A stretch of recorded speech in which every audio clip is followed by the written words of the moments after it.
Start this off by announcing that Bill and I have a small bet as to who would get the most applause. And I suggested that I bet my house against his, but we settled on a small sum, but evidently it isn't so small to Bill because just before we came out, he gave me this Nebraska Cornhuskers shirt to wear, and he puts on this purple shirt. We're going to answer your questions. Whatever you want to talk about is fine, and we don't want any softballs. And I thought by wearing this Cornhusker shirt that I could guarantee hardballs right in my head.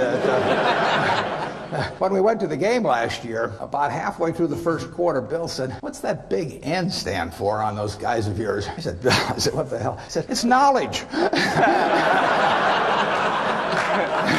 We all agree on that in Nebraska. Well, they've asked us to start out talking with the two of us on one question, but then it's going to be your questions, and we're going to just have you line up behind the microphones, and we'll go back and forth. They did ask that we might start off with talking about sort of what got us here, and it's pretty simple in my case. It's not IQ. I'm sure you'll all be glad to hear that.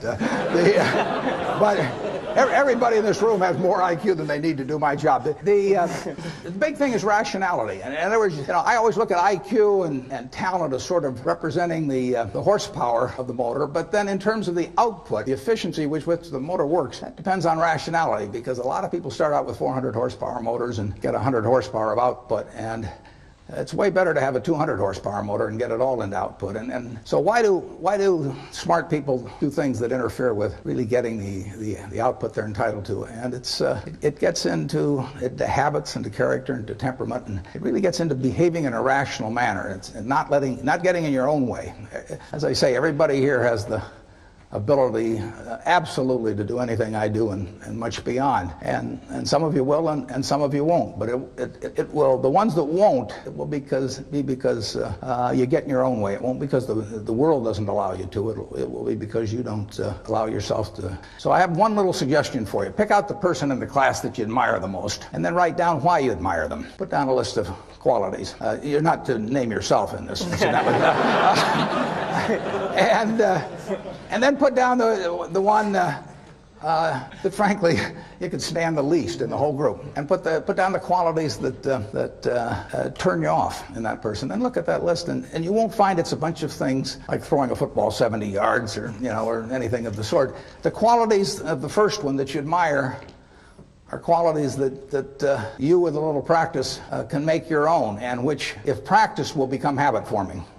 The chains of habit are too light to be felt until they're too heavy to be broken. I mean, my age, I can't change any of my habits. I mean, I'm stuck. But at your age, you will have the habits 20 years from now that you decide to put into practice today. So I just suggest that you look at the habits you admire in others, or the behavior you admire in others, and make those your own habits, and you look at what you really find somewhat reprehensible in others, and just decide, those are things you're not going to do. Ben Franklin did that a few hundred years ago, and it still works today. And if you do that, you'll find that you convert all your horsepower into output. So with that sermon, I'll let Bill give you another one, and then we'll get into your questions.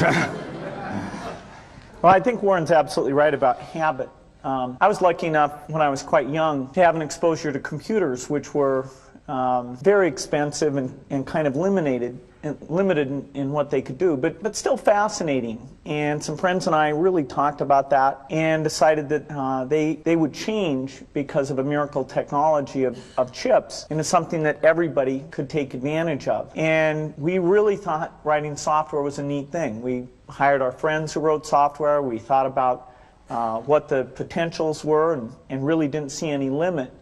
And so that vision of getting our friends together, getting them to work as a team, really seeing what kind of tool this could be, a tool of what we talked about as the information age, where the key thing is magnifying your brain power instead of just your muscle power. And by pursuing that with a pretty incredible focus and being there at the very beginning of the industry, we were able to build a company that has played a very central role in what's been a pretty big revolution. Now, fortunately, the revolution is still at the beginning. It was 23 years ago when we started the company, but there's no doubt that taking the habits we formed and sticking with those, which would be hard to change, the next 23 years are going to give us a lot more potential and maybe even get us pretty close to that original vision, which was a computer on every desk and in every home. And that's a fun thing to be involved with. Okay, fire away.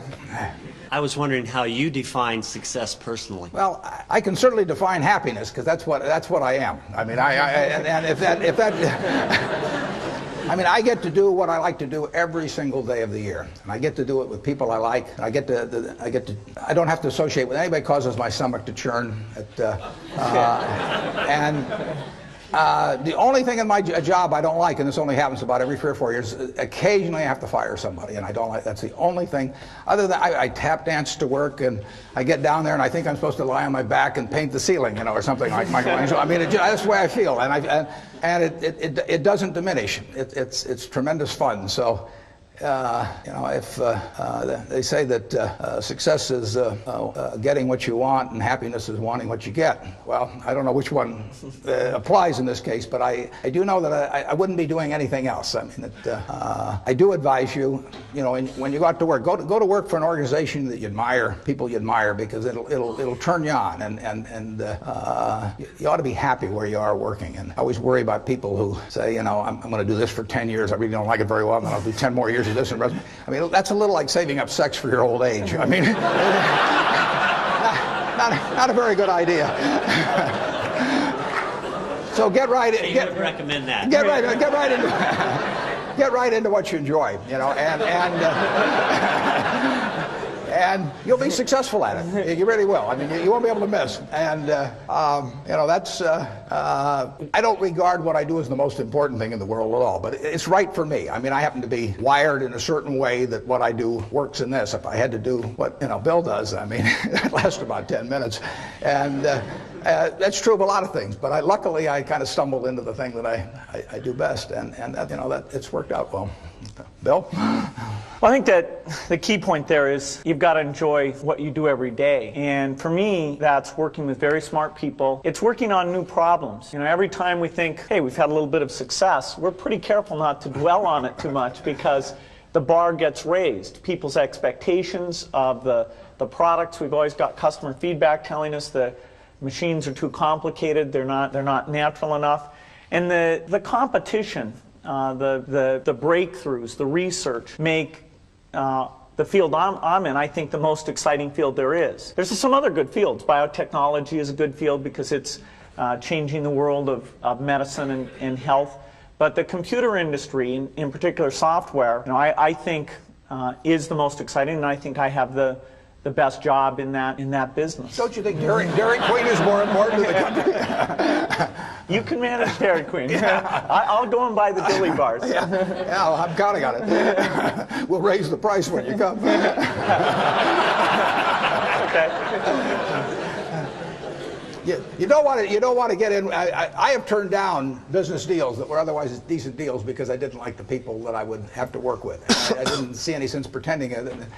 And to get involved with people that really cause your stomach to churn. I say it's a lot like marrying for money, that it's probably a bad idea under any circumstances, but it's absolutely crazy if you're already rich, right?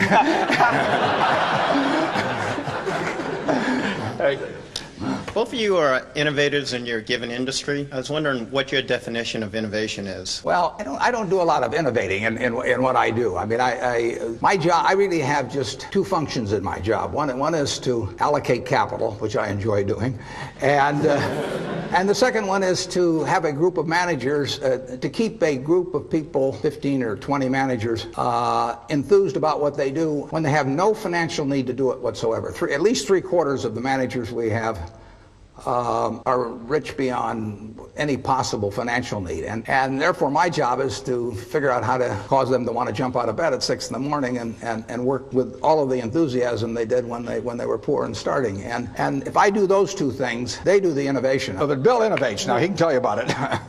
Well, the technology business has a lot of twists and turns, and that's partly why it's such a fun business, is that no company gets to rest on its laurels. IBM was as dominant or more dominant than any company will ever be in technology. That's just not going to happen again. And they had the smartest people, and they had all the customer feedback, and yet they missed a few turns in the road. And so that makes you wake up every day thinking, let's try to make sure today's not the day we miss the turn in the road. Let's find out what's going on in speech recognition. automation. Let's go find out what's going on in artificial intelligence. Let's make sure we're hiring in the kind of people who can pull those things together and make sure we don't get surprised. Sometimes we do get taken by surprise. For example, the internet came along, and we had it sort of as a 5th or 6th priority. It wasn't like somebody said internet to me, and I said, oh, I don't know how to spell that. I said, yeah, I got that on my list. I'm okay. But there came a point where we realized it was happening faster, and it was a much deeper phenomena than it had been recognized in our strategy. And so that was a case where, as an act of leadership, I had to create a sense of crisis and have a couple months where we all just threw ideas and sent electronic mail around, went on a bunch of retreats, and then eventually coalesced around a few ideas where we said, okay, here's what we're going to do, here's how we're going to measure ourselves internally, and here's what the world should think, here's what we're going to tell them about what we're going to do. And that kind of crisis is likely to come up every 3 or 4 years or so. Next time it comes up, remember Yogi Berra, Bill. When you reach a fork in the road, take it.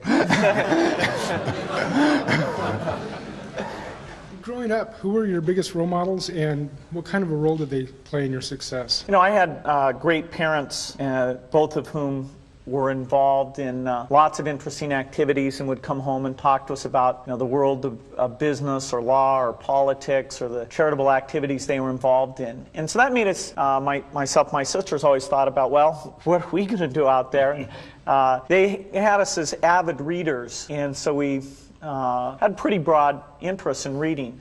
Scientists were a group that I gravitated to because this notion that just, you know, out of their heads they came up with neat ideas, that sort of fascinated me. So quite a bit of the time I thought I'd be a mathematician or a scientist. It was only when I got to Harvard that I started to think of this sort of all-absorbing hobby I'd had, computer stuff, which I just thought, okay, I got to get rid of this, and decided to do something serious. I started to realize, you know, this is pretty serious, and it's actually more interesting and more impactful than you know, going and trying to come up with a new theory in math or anything else. And so I had that dilemma for a couple of years, but eventually decided that computers really was a great thing to be involved with. Yeah, I think you're 100% on the money in focusing. I would, instead of calling them role models, I call them heroes, actually. And I think if you tell me who your heroes are, I can tell you how you're going to turn out to quite an extent by this point in life. And I have been extraordinarily lucky.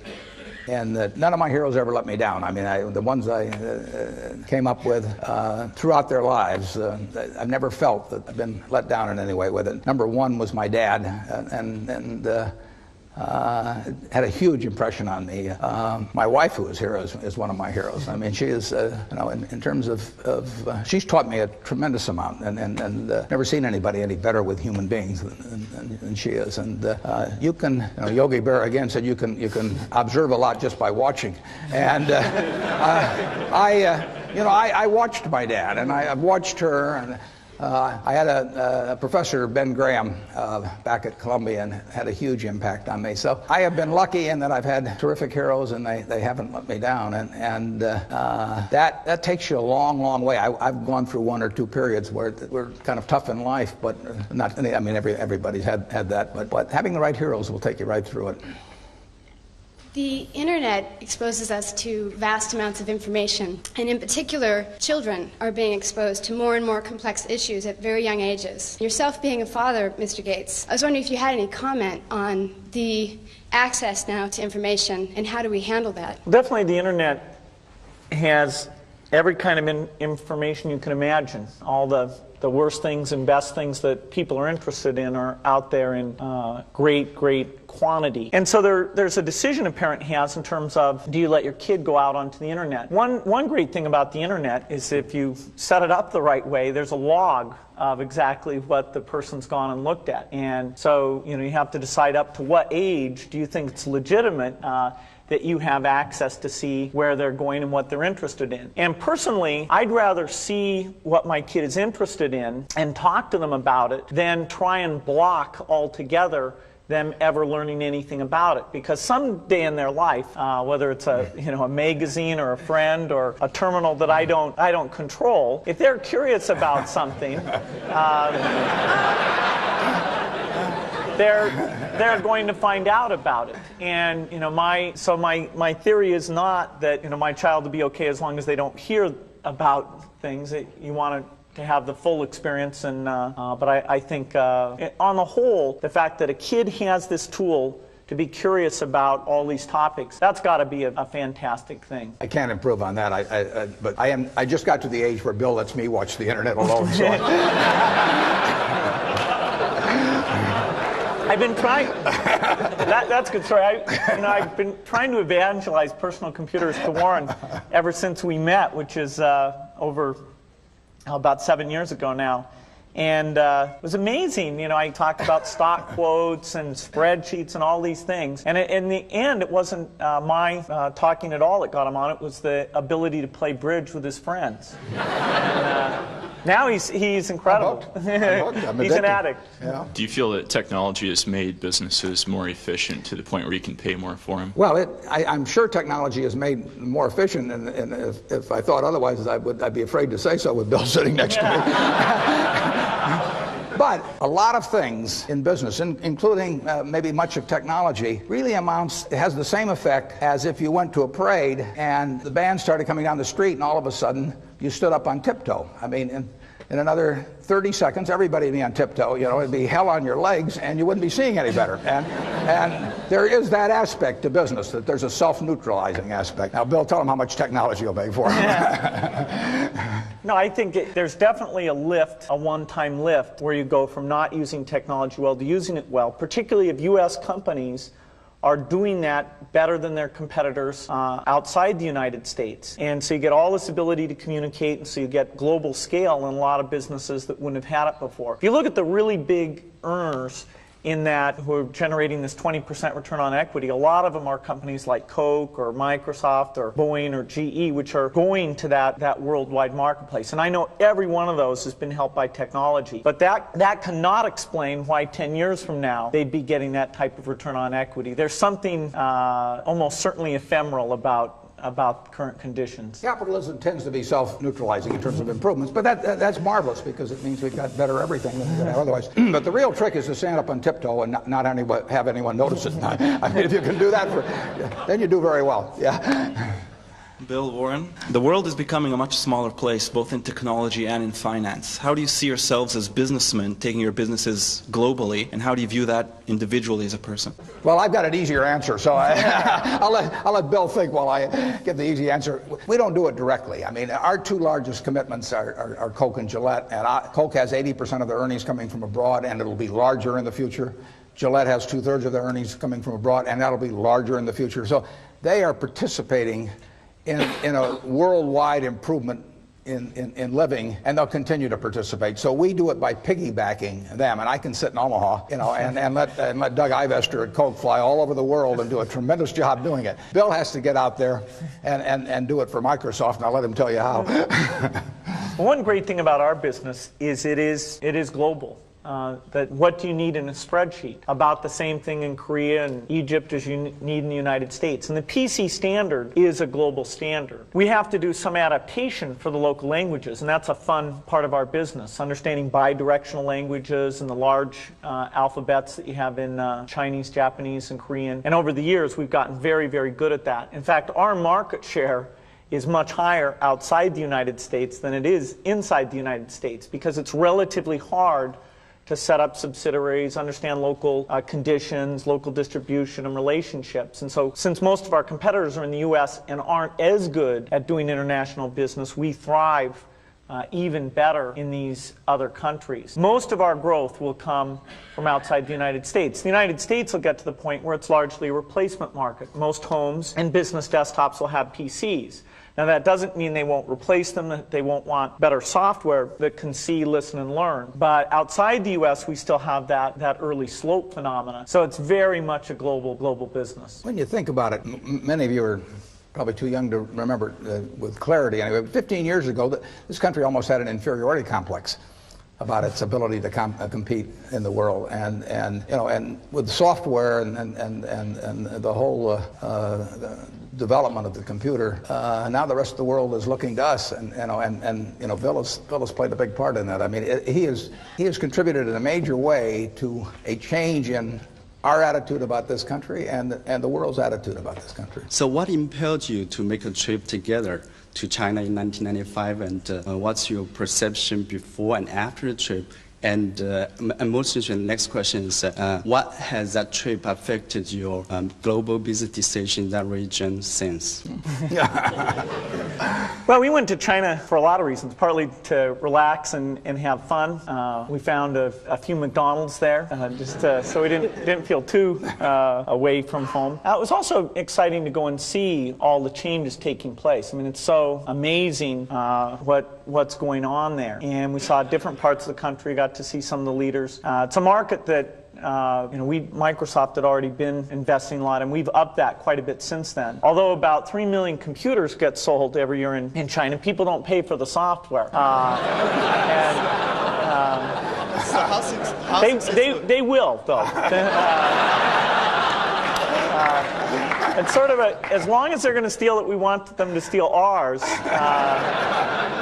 They sort of get addicted, and then we somehow figure out how to collect sometime in the next decade. So it's a great place to be involved in, and it was a lot of fun, which was, I guess, the key goal. My family was amazed I went. I'd never traveled more than maybe the outer reaches of the county in Nebraska, and I just went and had a terrific time, and also confirmed my feeling that there were going to be a lot of Coca-Cola sold there in the future. I told everybody over there it acted as an aphrodisiac. I don't know whether.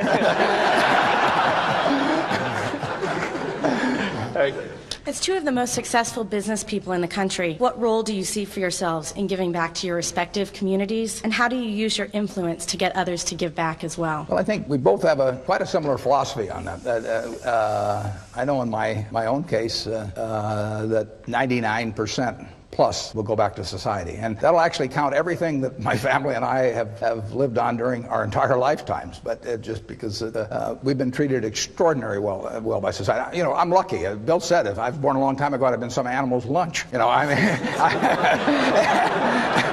I don't run very fast, but I'm wired in a particular way that in a market economy, big capitalist economy, lots of action, I'm well adapted for that. I'm not adapted for pro football. I'm not adapted for violin playing. I happen to be in something that pays off huge in this society. And basically, I get the fun of playing around with that while I live, but it will all go back to society, and I think it'd be wrong to be otherwise, frankly. If I'd been dropped down in some remote country or in almost any other place in the world, I wouldn't have been worth a damn. I mean, I am here because of a tremendous society that surrounds me, and the fact that I happen to be well adapted to a certain part of it. And so it's all going to go back to society. And I know Bill feels very similar. No, I think that's a great philosophy, not to mention the fact that passing along lots of money can be a bad thing for the people who receive it. They might not think so at times, but... no, I've never put it to a vote.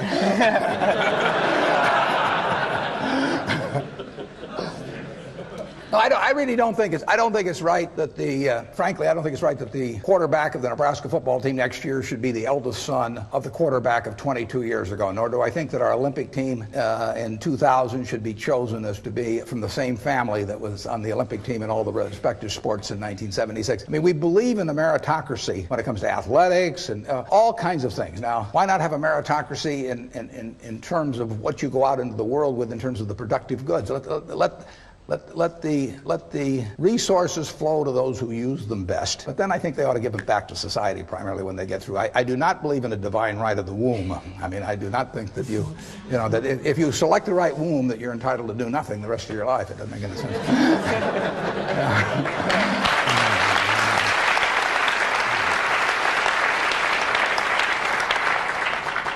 Hi, there's been a lot of discussion about how the information age is revolutionizing society, and I would like to get your opinion about which countries and industries and companies are best prepared to take advantage of these changes and what factors would account best for their success. Maybe I'll start with that. If you look at what's happened in personal computers or what's happened in business in general in terms of how we allocate capital and let labor move around, the United States has emerged in a very strong position. And so the first beneficiary of all this information technology will be the United States. There are a few other areas like Singapore, Hong Kong, the Scandinavian countries, where they're adopting the technology at basically the same rate that we are. There's a few countries that even relative to their level of income are going after the technology because they believe so much in education. In Korea and many parts of China, we see incredible penetration of personal computers, even at very low income levels, because they basically decided it's a tool to help their kids have access to information and to get ahead. The whole world is going to benefit in a big way. You know, there'll be this shift where instead of your income level mainly being derived by what country you're in, it'll be derived by what your education level is. So today, a PhD in India doesn't make nearly as much as a PhD in the United States. Well, as you get the internet allowing services and advice to be transported as efficiently as goods are being transported through shipping and all those things, then you'll get essentially an open market bidding for that engineer in India versus the engineer here in the United States. And that benefits everyone because you're taking better advantage of those resources and people are better off. So the developed countries will get the early benefit from these things. In the long run, the people who are lucky enough to get a good education in developing countries will actually get an absolute, the biggest boost from all these things that go on.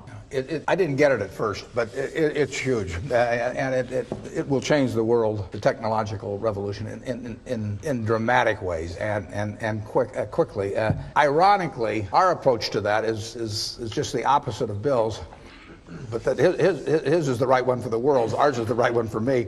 I look for businesses where I think I can see what they're going to look like in 10 or 15 or 20 years. We don't own any, but if you take Wrigley's chewing gum, I don't think the internet's going to affect how people chew gum. You know, and Bill probably does. I mean.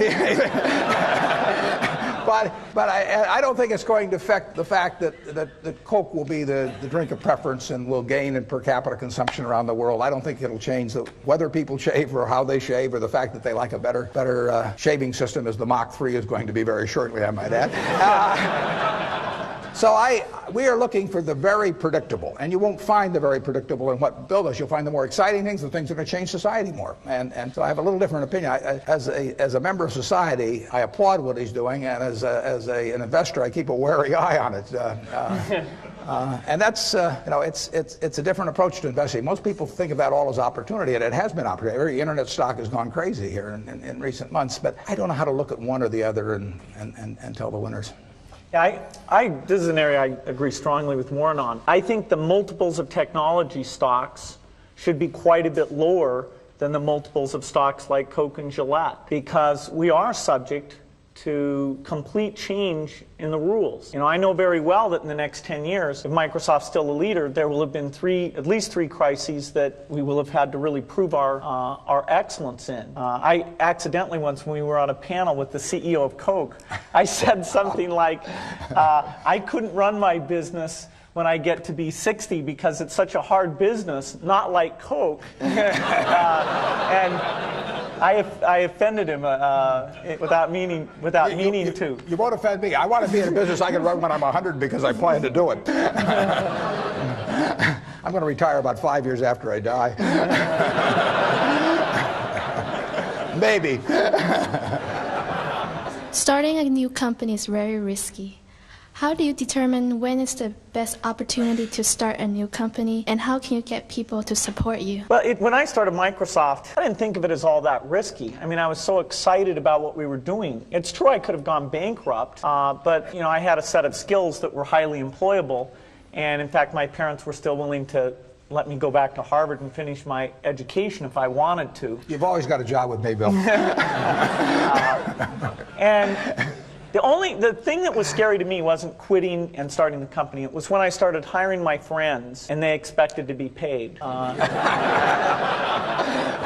And then we had customers who went bankrupt, customers that I'd counted on to come through. And so then I got this incredibly conservative approach that I wanted to have enough money in the bank to pay a year's worth of payroll, even if we didn't get any payments coming in. And you know, I'm almost true to that the whole time. We have about $10 billion now, which is pretty much enough for the next year.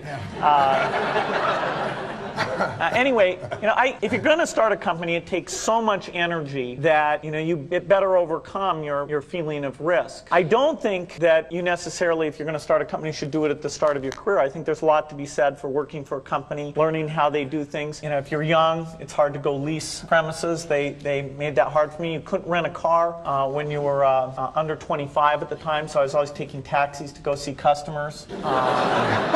And the people would, people would say, well, we're going to go have a discussion in the bar. Well, I couldn't go to the bar.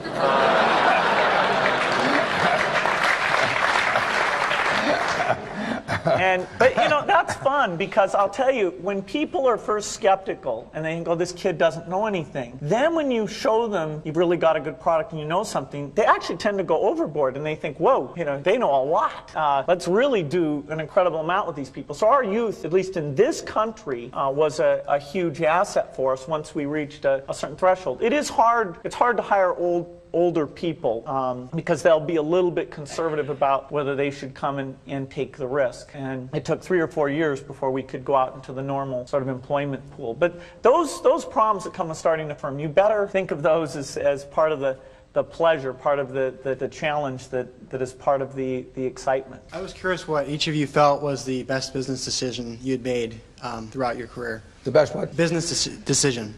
I think just jumping in the pool, basically. I mean, I've always enjoyed what I've done, and a few things have worked out very well. And the nice thing about the investment business is that you don't need very many. But you'll see plenty of times when you get chances to do things that just shout at you. And the thing you have to do is when that happens, you have to take a big swing. I mean, that is no time to be reading a book on the theory of diversification. I mean, that is a time to put very significant. When you find something where you know the business, it's within your circle of competence, you understand it, the price is right, the people are right, then you take your thumb out of your mouth and you barrel in.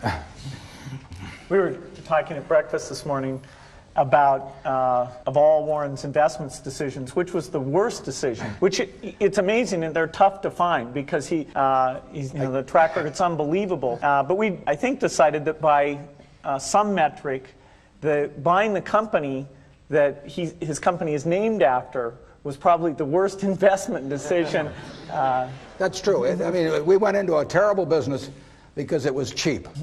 And it's what I refer to as the used cigar butt approach to investing. That you see the cigar butt down there, it's soggy, it's terrible. But there is one puff in it and it's free. And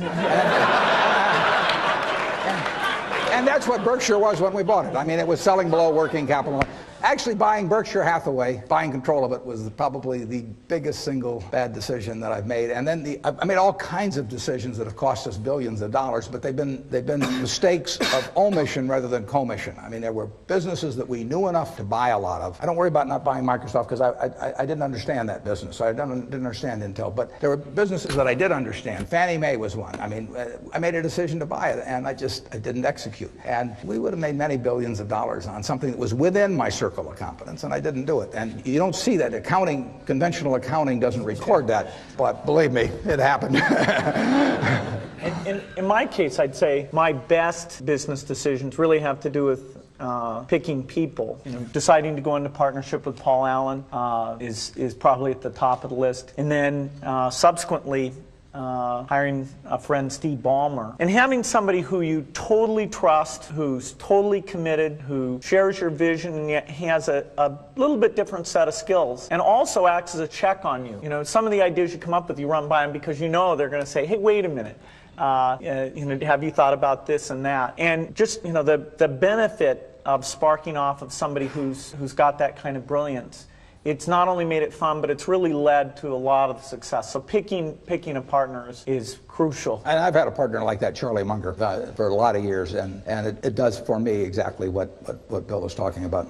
Charlie, and so you have to calibrate with Charlie, though, because Charlie says everything I do is dumb. But but if he says it's really dumb, then I know it is. But if he just says it's dumb, I take that as an affirmative vote. Go ahead. If you can change one thing in your life, what would it be and why? My age. I never look back. I just don't. I don't worry about anything. I mean, so I consider myself unbelievably lucky. So the idea of saying I could have even been a little luckier if this or that had happened. I mean, I could have been a lot better looking, or I could have been a better athlete, or all that stuff. But so what? You play the hand you get. You play it as well as you can, and you're thankful if you're lucky enough. The odds were, when I was born, the odds were over 50-1 against me being born in the United States. I mean, I had a 2% probability. Well, if I'd known that, I might have given up and not come out. I mean, but here it was. I was lucky enough to be born here, and I was lucky enough to have two terrific parents, and they raised the three kids in a way that helped me enormously in life. So, I mean, when you got all that going for, I just don't think you look back and think about anything that could be changed better. I'm thankful. Isn't there at least one bridge hand you would have played differently? Well, I have a partner who says I should have played every bridge hand differently. I asked her one time, I said, how should I play that hand? And she said, under an assumed name.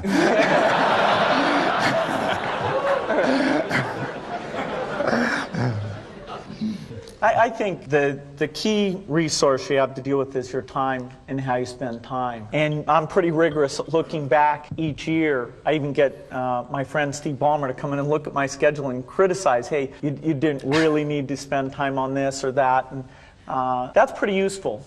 Because if I can get more time to sit down with the engineers, if I can get more time to get out with some customers, those are the things I just love to do. And it just gets me excited. It clears my mind. And so I'm always trying to make sure that I'm only doing the things that are important. Hypothetically, if you were to lose everything today, keep everything in the past, but right now starting fresh, and you could only keep three things in your life, tangible or intangible, what three would those be? Well, I'm not sure how you define the three. I mean, you'd like to know everything that you now know. I mean, because what essentially the things I've applied in the past are going to be applicable in the future. This may sound, if I lost it all without losing any money of any other people, it wouldn't bother me a lot. If I took other people down with me, it would kill me. I mean. That is the one thing that would just that would destroy him, because I wouldn't be able. I'm not sure I'd recover from that. But if it was just my money, it wouldn't make any difference at all, because I keep living about the same.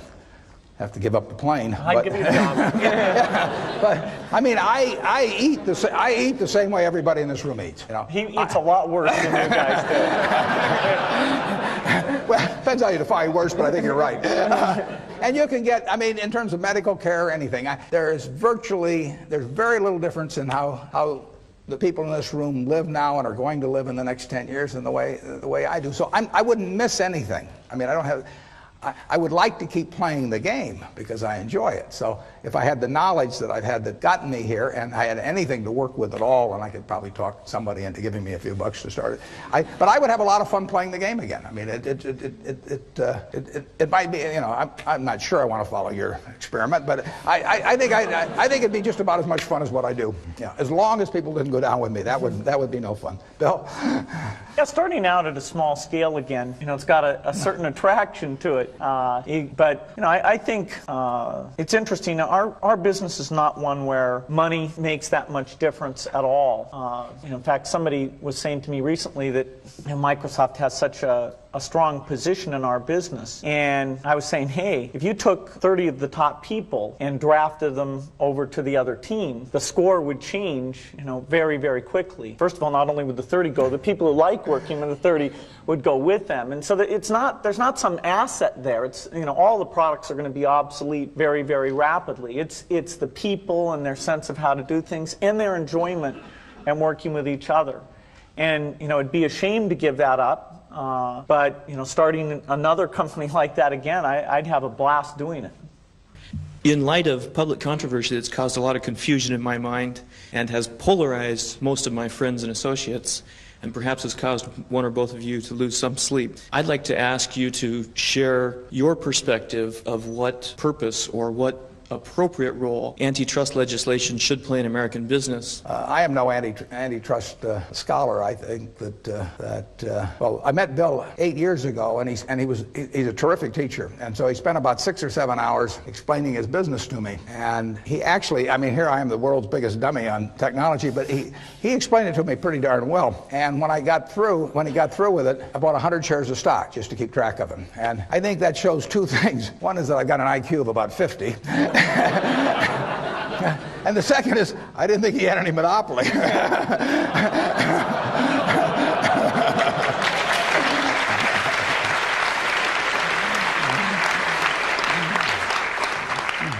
Well, the key goal of competition law is to protect consumers and to make sure that new products get created and that those products are very innovative. And you can look in the economy at different sectors and say, you know, where is that happening very well and where is it not happening as rapidly? No matter how you score it, there's no doubt that one sector of the economy would stand out as absolutely the best, and that's the personal computer industry. And so the price of computing before the PC came along was going down at a certain rate. The PC came along and now it's gone down at an incredible rate. The variety and quality of software has also increased at a phenomenal rate. We're absolutely at the peak of that today. The number of new software companies being started, the number of software jobs, the level of investments, the number going public. I mean, it's way beyond even what it was 3 years ago. It's on a big uptake.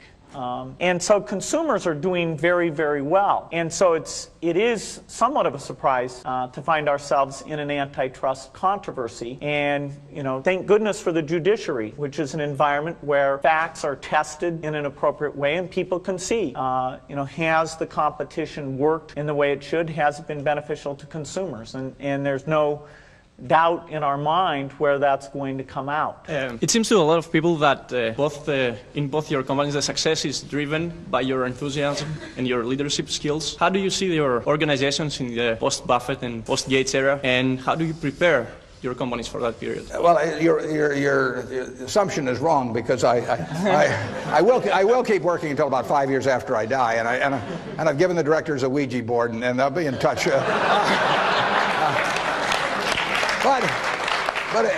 But the Ouija board it doesn't work. We have outstanding people that can do what I do, and we've got the people identified to do that, and the board of directors of Berkshire knows who they are. And in fact, I've got a letter. I've already sent out a letter that tells what should be done, and I've got another letter that's addressed, which will go out at the time, and it starts out, "Yesterday I died," and then it just tells what the plan for the company is, and it's all taken care of. It's all written. I put down at the bottom of it, I put dictated but not read.